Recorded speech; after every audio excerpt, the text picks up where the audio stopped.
mula sa jowa mo? A, hindi na kita mahal? Or B, may mahal na akong iba? Ano kaya ang sagot, ladies? Your 5 seconds start now!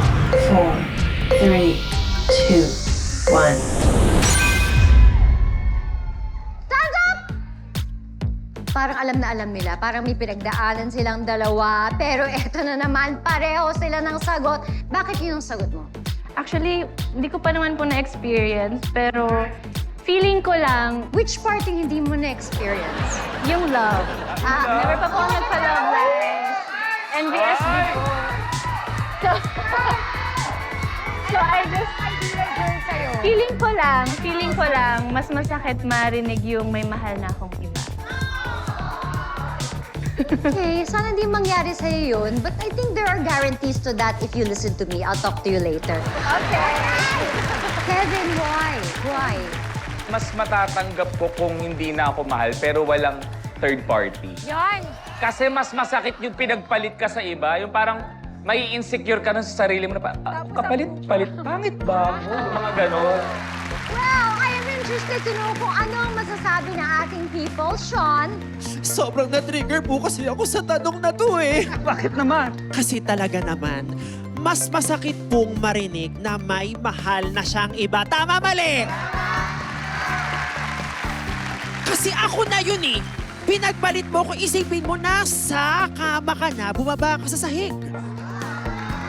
Diba? Pero kahit masakit marinig yon, naniniwala ako na kaya kong makamove on dahil sabi nga ng paborito kong kanta, Love, love has come my way. Everything is gonna be okay. Sean, gusto ko malaman yung sagot mo. Ang sasagot ko, hindi na kita mahal. Kasi at least yun may comparison ka eh. Ito, nagdesisyon lang siya na tigilan niya ng mahalin ka. Ang sakit nun marinig na parang kahit wala kang ginagawang mali, hindi na kita mahal. Di lang ako sapat. Ibig sabihin, ikaw, Heart! Babalik ko sa'yo. Ano bang pinakamasakit na narinig mo mula sa jowa mo? Parang never naman nila akong di minahal. Parang iyakan nila kasi ako. Pero, nasabi ko nang hindi na kita mahal.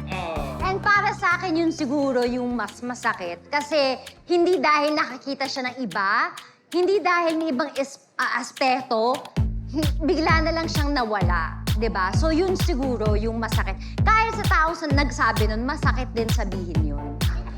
Again, for 30 points, the question is, alin ang mas masakit na marinig mula sa jowa mo?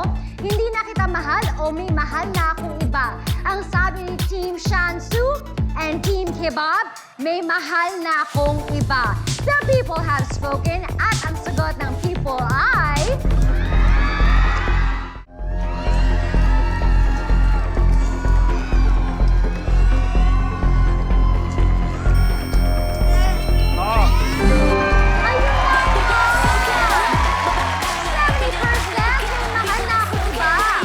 The score is still tied. 40 points each for Team Chansu and Team Kebab.